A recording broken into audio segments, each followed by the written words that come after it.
Hello students. आज के फिर एक नए टॉपिक के साथ हम लोग डिस्कस करने जा रहे हैं, वो है ऊतक।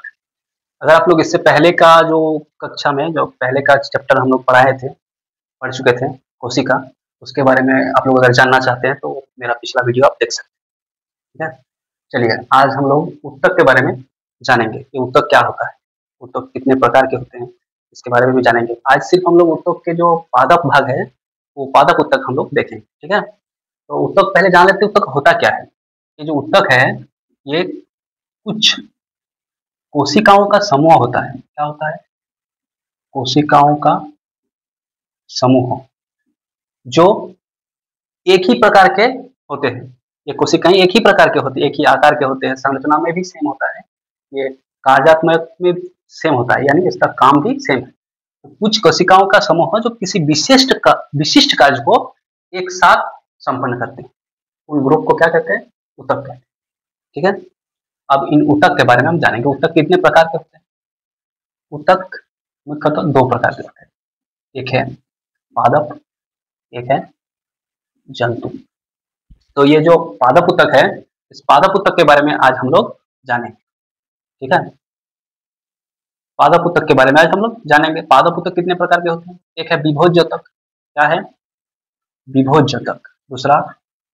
दूसरा है स्थायी। ये विभोज्योतक का मीन्स क्या होता है? विभोज्योतक मीन्स वो ऊतक जो हर टाइम कुछ ना कुछ मतलब अपना कोशिका दूसरे कोशिका में डेवलप करना, यानी ये हर वक्त क्या करता है? अपने कोशिका से विभाजित होकर दूसरा कोशिका निर्माण करता।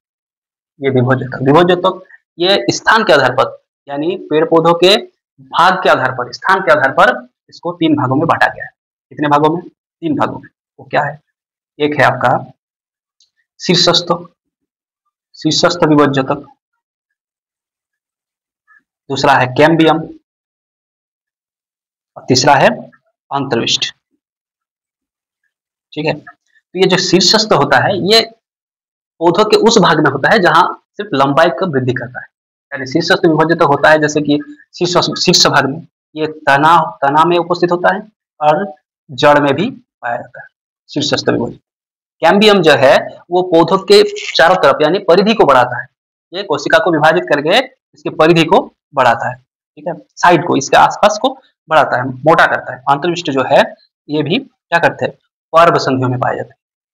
पेड़ के शाखाओं के बीच जो पर्व संधियां होती हैं, पर्व संधि किसे कहते हैं? ये मान लीजिए एक पेड़ का शाखा है या फिर तना है, जो भी हो, तो ये जो 2 गांठ होते हैं, गांठों को कहते हैं पर्व, और इन पर्व के बीच जो संधियां होती हैं, उस संधि के बीच में ये अंतर्विष्ट होती है। ठीक है, पर्व संधियों के बीच में होती है ये अंतर्विष्ट। ये विभोज्योतक जब थक जाता है, यानी एक वक्त आता है जब ये अपना काम बंद कर देता है, विभाजित करना बंद कर देता है, तब ये स्थायी ऊतक के रूप ले लेता है। ठीक है, क्या करता है? ये स्थायी ऊतक का रूप ले लेता है। ये स्थायी ऊतक कितने प्रकार के होते हैं? ये स्थायी ऊतक 2 प्रकार के होते हैं, एक सरल स्थायी, एक जटिल स्थायी। यानी सरल स्थायी ऊतक को हम पहले देखेंगे आज, ठीक है, उसके बाद जटिल ऊतक को भी देख लेंगे। ये जो सरल स्थायी ऊतक है, इसको 3 भागों में बांटा गया। एक है पैरेन्काइमा, दूसरा है कलेन्काइमा, तीसरा है स्क्लेरेन्काइमा।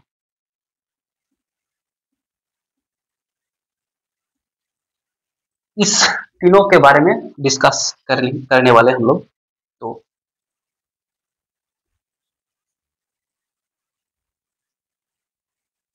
अब ये जो तीनों है, पैरेन्काइमा, कलेन्काइमा, स्क्लेरेन्काइमा, इन तीनों के बारे में क्या होता है? पौधों के ज्यादातर भाग में, पौधों के अधिकतर भागों में पैरेन्काइमा जो सरल ऊतक है ये पाया जाता है। ये मुख्यतः एपिडर्मिस के नीचे पाया जाता है। कहाँ पाया जाता है? एपिडर्मिस के नीचे। ये एपिडर्मिस होता क्या है? पौधों के जो कोशिका के मतलब ऊतक के बाहरी परत है, वो है एपिडर्मिस। एपिडर्मिस के नीचे में पैरेन्काइमा रहता है। पैरेन्काइमा का काम क्या है? ये भोजन को भंडारण करता है, यानी भोजन का भंडारण। ठीक है, दूसरा काम क्या है? ये तो जीवित कोशिका से मिलकर बना है, जीवित कोशिका। ठीक है, दूसरा, एक तो भोजन का भंडारण, दूसरा जीवित कोशिकाएं। और क्या है? ये जो एपिडर्मिस है, इस एपिडर्मिस ये रक्षी कोशिकाओं से बना है एपिडर्मिस। इन कोशिकाओं से, रक्षी कोशिकाओं। इन रक्षी कोशिकाओं में यानी पैरेन्काइमा में क्लोरोफिल पाया जाता है। क्या पाया जाता है? क्लोरोफिल, जो प्रकाश संश्लेषण क्रिया में भाग लेता है। प्रकाश संश्लेषण क्रिया में ये क्लोरोफिल क्या करता है? भाग लेता है। ठीक है। अब देखेंगे सरल में जो पैरेन्काइमा है, उस पैरेन्काइमा के बारे में जानें। पैरेन्काइमा क्या करता है? ये लचीलापन लाता है बिना टूटे। क्या करता है? लचीलापन, बिना टूटे लचीलापन लाता है पौधों में। और क्या करता है? ये यांत्रिक सहायता भी देता है, यांत्रिक सहायता भी देता है। और कुछ और है, ये यांत्रिक सहायता भी देता है, लचीलापन, बिना टूटे लचीलापन भी लाता है। ये कहाँ पाया जाता है? ये जड़ में पाया जाता है, ये जड़ में पाया जाता है। ये मुख्यतः पत्तियों में पाया जाता है, टहनियों में पाया जाता है। ठीक है। अब जानेंगे स्क्लेरेन्काइमा के बारे में। स्क्लेरेन्काइमा क्या करता है? ये मजबूती देता है, मजबूती देता है। पौधों के जहां जहां कठोर भाग है, उस कठोर भाग में ये पाया जाता है। ये तो मुलायम भागों में पाया जाता है। मुलायम मीन्स जो फल, बीज के आंतरिक भाग में और पौधों के आंतरिक भाग में, पौधों के आंतरिक भाग में ये मजबूत और कठोर बनाता है। पौधों का क्या करता है? मजबूत एवं कठोर बनाता है। ये इसमें तो जीवित कोशिका होती है इसमें, लेकिन मृत कोशिका होती है। इसका जो अंदर की कोशिकाएं हैं वो है लंबी होती है और मृत होती है। लेकिन इसके बाहरी एपिडर्मिस में क्या होता है? इसका जो बाहरी भित्ति, वो भित्ति मोटी होती है। किसके कारण होती है? वो है लिग्निन। लिग्निन एक पदार्थ होता है, इस लिग्निन के कारण इसकी भित्ति मोटी होती है। इसी मोटी भित्ति के कारण इसका जो रिक्त स्थान होती है वो न के बराबर होता है। रिक्त स्थान न के बराबर यानी नहीं होती, नहीं होते रिक्त स्थान, नहीं होते हैं इसके। इसका रिक्त स्थान थोड़ा बहुत होता है, कम होता है, रिक्त स्थान कम होता है। इसमें तो रिक्त स्थान बहुत ज्यादा होता है, क्योंकि इसमें क्या होता है? भोजन का भंडारण करता है। सिर्फ भोजन का ही नहीं, इसमें जो रेजिन है, गोंद है, वो सब का भी भंडारण करता है। इसमें रिक्त स्थान होता है। समझ में आ गया? इसमें मृत कोशिका होती है, लंबी मृत कोशिकाएं होती है। इसके जो उत्तक के, उत्तक तो एक कोशिकाओं, कुछ कोशिकाओं का समूह होता है। वो कोशिकाएं, इसमें कुछ मृत भी होते हैं, लंबी होती है, मृत होती है। लेकिन इसकी जो भित्ति होती है, ये भित्ति लिग्निन के कारण मोटी होती है। इतनी मोटी होती है कि इसमें आंतरिक भाग में कोई रिक्त स्थान ही नहीं रहता। ठीक है। आप जानेंगे इसमें मतलब पौधों के किस भाग में ये रहता है। जैसे फलों के छिलके में, कठोर छिलके में, फलों के कठोर वाले छिलके में, बीज में, बीज का जो बाहरी जो आवरण होता है वो बीजों में होता है। और नारियल एक होता है, नारियल, नारियल का बाहरी पार्ट, नारियल का छिलका या नारियल का रेशा, वो भी क्या होता है? इन्हीं कोशिकाओं का, मतलब इन्हीं उत्तकों का बना होता है स्क्लेरेन्काइमा। हो गया क्लियर? फिर एक बार रिपीट कर देते हैं। पैरेन्काइमा, ये तीनों क्या है? सरल स्थायी उत्तक है। इस सरल स्थायी उत्तक में पैरेन्काइमा जो है वो एपिडर्मिस के नीचे भाग में पाया जाता है। एपिडर्मिस के नीचे भागों में ये क्या करता है? भोजन का भंडारण करता है। इसके जो गोंद, रेजिन और भी कुछ है वो सबका भंडारण करके रखता है। इसमें रिक्त स्थान ज्यादा जो होता है, इसीलिए ये जीवित कोशिकाओं से बना होता है। ये इनके जो रक्षी कोशिका है, उन रक्षी कोशिकाओं के बीच एक बात और है, जो रक्षी कोशिकाएं वो आकार कैसे होते हैं? वो सीम के बीज की तरह, सेम बीज जानते हैं ना, वृक्क, इस तरह का कुछ, दोनों तरफ अगर इस तरह का हो जाए तो अंदर बीच में क्या होगा? कुछ खाली स्थान रह जाएगा, छिद्र हो, कुछ छिद्र रह जाएगा। उस छिद्र को क्या कहते हैं? स्टोमेटा, स्टोमेटा, जिसे रंध्र कहते हैं हम। ये रंध्र का क्या काम है? ये जो रंध्र होता है, ये जो रंध्र होता है, इसमें जो उत्पादन करके, मतलब जो उत्सर्जित पदार्थ होते हैं, उस उत्सर्जित पदार्थों को भी निष्कासित करने में ये सहायता करता है। और बाहर से कुछ कार्बन डाइऑक्साइड, जैसे कि प्रकाश संश्लेषण क्रिया में कार्बन डाइऑक्साइड तो आवश्यक है, वो कार्बन डाइऑक्साइड लेने में सहायता करते हैं। इन्हीं रंध्रों, मतलब इन्हीं स्टोमेटा के द्वारा कार्बन डाइऑक्साइड लिया जाता है, फिर उससे बना उत्पाद जैसे O2 ऑक्सीजन, उसको निष्कासित किया जाता है। और भी होता है, बाष्पोत्सर्जन भी होता है इसमें, छोटा छोटा जल कणा इससे निकलते हैं। ठीक है। तो ये स्थायी उत्तक के बारे में अब जानेंगे दूसरी बार, सरल स्थायी उत्तक इसमें ये है सरल स्थायी उत्तक। अब जानेंगे जटिल स्थायी उत्तक। सरल स्थायी उत्तक तो फिर एक बार बता दिए इसको, अब इसको बता दें। कैलेनकाइमा लचीलापन, बिना टूटे, यांत्रिक सहायता देता है। जड़ पत्तियों में पाया जाता है, टहनियों में पाया जाता है, फल बीज पौधों के आंतरिक भाग में पाया जाता है। ये जीवित कोशिकाएं से मिलकर बना है। इसमें रिक्त स्थान कम होता है। ये तो मजबूत और कठोर बनाता है। ये मृत कोशिकाओं से बना है। लंबी मृत कोशिका, इनकी मोटी भित्ति के कारण क्या होता है, इसके रिक्त स्थान नहीं होते हैं। फलों के कठोर छिलके बीजों में या नारियल के छिलके में पाए जाते हैं। ये एक्चुअली कठोर भागों में पाया जाता है स्क्लेरन। ठीक है, अब आएंगे हम लोग इसमें जटिल स्थायी उत्तक में। ठीक है, इसके बारे में थोड़ा और है, बोल दें उसके बारे में क्या है। जैसे कि मरुस्थलीय कुछ पौधे होते हैं। मरुस्थलीय पौधे में क्या होता है, ये जो इसके जो एपिडर्मिस है, उन एपिडर्मिस में एक क्यूटिन नामक एक रासायनिक पदार्थ होता है। क्या है, क्यूटिन।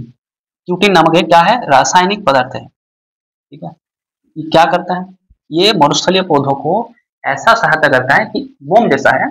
ये क्या करता है, मरुस्थलीय पौधों में ऐसे भी तो पानी का मात्रा बहुत अभाव होता है, तो पानी को रोकता है, पानी को बाहर उत्सर्जन करने नहीं देता है। ठीक है, क्योंकि इनका काम ही यही है। और कुछ जलीय पौधा है, जलीय पौधा में ये जो पैरेन्काइमा उपस्थित होता है, जलीय पौधों के एपिडर्मिस में थोड़ा गुहिकम यानी अंदर कुछ रिक्त स्थान होता है जिसमें हवा भरा होता है। क्या होता है, हवा। यानी भरा हुआ हवा के कारण ये उतराता है पानी में, क्या करता है, उतराता है। और इसीलिए इसको एरेनकाइमा कहते हैं। क्या कहते हैं, एरेनकाइमा। इस पैरेन्काइमा को एरेनकाइमा कहते हैं। कौन सा पैरेन्काइमा को, जो जल में जिस पौधों के पैरेन्काइमा में हवा भरा होता है, उस जलीय पौधों के पैरेन्काइमा को एरेनकाइमा कहा जाता है। ठीक है, अब मरुस्थलीय पौधों में क्यूटिन होता है जो जल को क्या करते हैं, निष्कासित करने से रोकता है।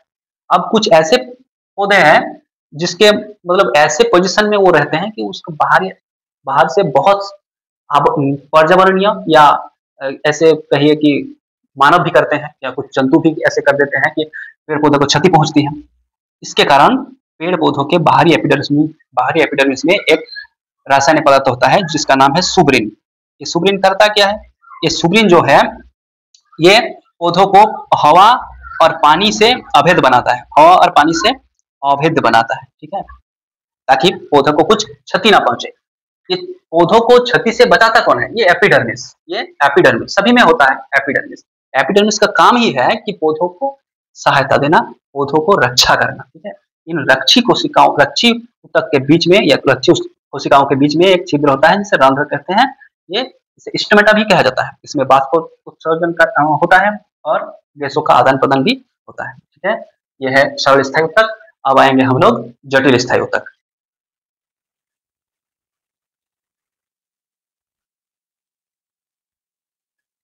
अब है जटिल स्थायी ऊतक।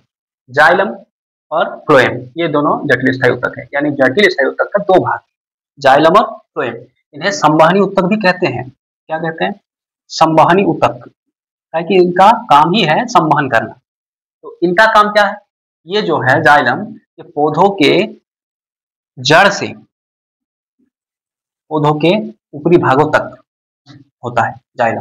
जाइलम जड़ से ऊपरी भागों तक फैला हुआ है। जाइलम का काम क्या है,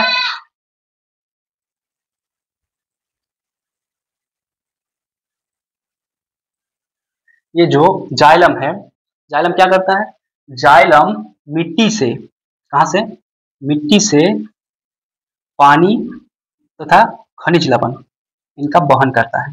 खनिज लवण कहां तक वहन करता है, ये पानी और खनिज लवण का वहन पत्तियों तक करता है। कहां तक, पत्तियों तक। ये पत्ती क्या करता है, पत्तियों में प्रकाश संश्लेषण की क्रिया संपन्न होता है। तो प्रकाश संश्लेषण के लिए कुछ कच्ची सामग्रियां उपस्थित होती हैं, दूसरी क्लास में हम बताएंगे, लेकिन अभी थोड़ा बहुत बता दें। कार्बन डाइऑक्साइड यानी CO2, प्रकाश, सूर्य प्रकाश, ये जो पानी खनिज लवण ये भी, और इसमें जो उपस्थित है क्लोरोफिल, पत्तियों में उपस्थित क्लोरोफिल। ठीक है, तो इनकी सहायता से क्या करता है, प्रकाश संश्लेषण संपन्न होता है। और जो उत्पाद तैयार होता है उनमें से एक ऑक्सीजन, दूसरा ग्लूकोज। ऑक्सीजन क्या करता है, निर्मुक्त कर देता है ग्लूकोज अपने शरीर में, फिर वहन करके अपने शरीर में दूसरे भागों तक पहुंचाता है। ठीक है, तो पानी और खनिज लवण का वहन करता है कौन, ये जाइलम। जाइलम का काम ही ऐसा है कि पानी और खनिज लवण का वहन करना। अब फ्लोएम क्या करता है, ये भी इसका एक जटिल कार्य हुआ। ठीक है, ये जटिल काम करता है। फ्लोएम क्या करता है, ये पत्तियां जो भोजन बनाता है, उन भोजन को ये क्या करता है, पौधों के दूसरे भागों तक पहुंचाता है। ये फ्लोएम का काम। फ्लोएम का काम क्या है? ये पत्तियां जो भोजन बनाता है, उन भोजन को क्या करता है? पौधों के दूसरे भागों तक पहुंचाता है। ठीक है, ये भोजन का वहन करता है। क्या करता है? भोजन का वहन करता है। आशा है आप लोग समझ गए। अब दूसरे वीडियो में हम लोग डिस्कस करेंगे उत्तक के अगली पार्ट को। ठीक है, तो जिस बंधुओं ने, जिस स्टूडेंट ने, आप लोग जो चैनल को सब्सक्राइब नहीं किए वो सब्सक्राइब कर लें, ताकि अगले वीडियो को आपको नोटिफिकेशन मिल सके। अगर अच्छा लगे तो आप लोग सब्सक्राइब कर सकते हैं, आप लोग को बहुत बेनिफिट मिलेगा। आशा है, कोशिश है, जारी है। Thank you.